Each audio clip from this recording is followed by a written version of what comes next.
আমি এই প্রথমবার তোমার কোনো কথার অবাধ্য হচ্ছি বৌদি। আমি বলতে বাধ্য হচ্ছি, এই ডাক্তার হিসেবে আমি মনে করি যে শালুক না থাকলে আবিরের এখানে মারাত্মক বিপদ হতে পারে। মারাত্মক বিপদ কেন বুঝতে পারছে না বলো তো?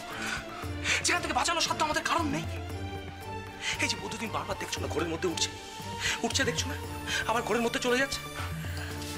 চোখটা দেখেছো, স্বাভাবিক দৃষ্টিটা আছে, তুমি দেখো পরক্ষণই তো ঘরের মধ্যে চলে যাচ্ছে। আবিরকে বাঁচাতে গেলে শালুকের প্রয়োজন বৌদি, শালুকের প্রয়োজন। প্লিজ বোঝার চেষ্টা করো একটু। এই আমার নিয়তি, এই আমার কপালে ছিল, এই ছিল আমার কপালে। দিদি ভাই তুমি কি চাও?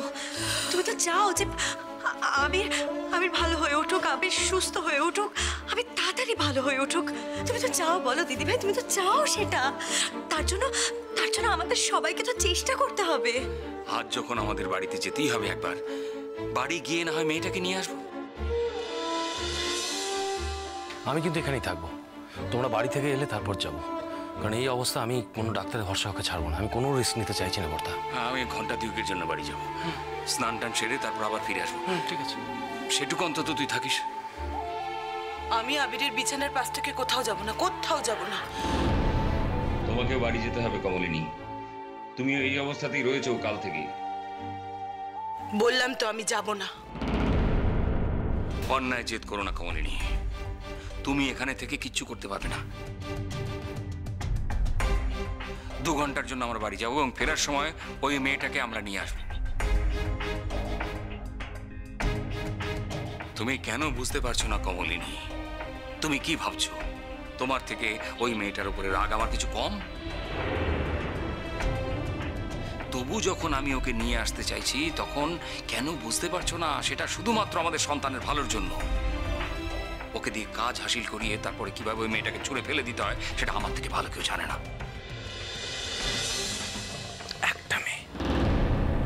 একটা মেয়ে আমাদের সংসারটা তছনছ করে দিল। সেজন্যই তো বলছি যে আমরা ওকে কেন ইউজ করব না। মেয়েটা আমাদের এত বড় ক্ষতি করে দিয়ে গেল, আর আমরা ওর থেকে এইটুকু সুযোগ সুবিধা আদায় করে নেব না।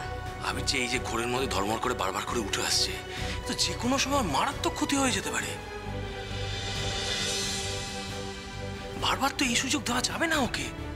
তার থেকে ও যাকে খুঁজছে, ও যার নাম বারবার বলছে, তাকে যদি দেখতে পায় তো শান্ত হয়ে যাবে। আমরা তো আশা করছি তাতে আস্তে আস্তে ওর চেতনা আসবে, চেতনা ফিরে পাবে। যদি উল্টোটা হয়, ওকে দেখে যদি নিজের কোনো সর্বনাশ ঘটিয়ে ফেলে,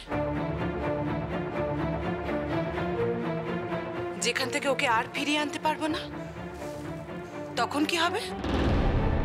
সেই চান্সটাও যে নেই বড় বৌদি সেটা নয়, সেই চান্সটাও আছে। তাহলে জেনে শুনে ওই মেয়েটাকে তোমরা কেন এখানে আনতে বলছো? কেন? সে চান্সটা অনেক কম বড় বৌদি, ভালো হয়ে ওঠার চান্সটা অনেক বেশি।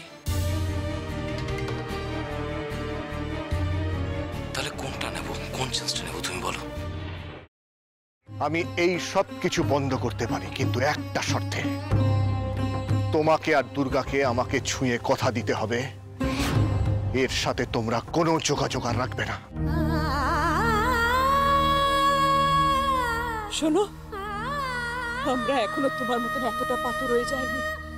তোমাকে ছুঁয়ে আমি এত বড় কথাটা, এটাই আমার শেষ কথা তোমাকে। দাদা ভাই, পুতুলটা না দিয়ে এসেছি। আস্তে। একেবারে বজরংবলী আন্টির হাতে দিয়েছো তো? না, আমরা তো দরজা দিয়ে গড়িয়ে দিয়েছি। ঘরে তো ঠাম্মু ছিল, তাই ঢুকতে পারিনি। মা ঘরে ছিল? এ বাবা, যদি মার হাতে পড়ে তাহলে তো মুশকিল। ওনার কোনো সর্দারজির সাথে পরিচয় ছিল? সর্দারজি? না, ঠিক আছে। আমি তাও বলবো আপনারা একটু ঠান্ডা মাথায় ভাবুন। আসলে আমার জানাটা খুব দরকার। আমি তাহলে আসি, কিছু মনে পড়লে আমাকে অবশ্যই জানাবেন। আচ্ছা।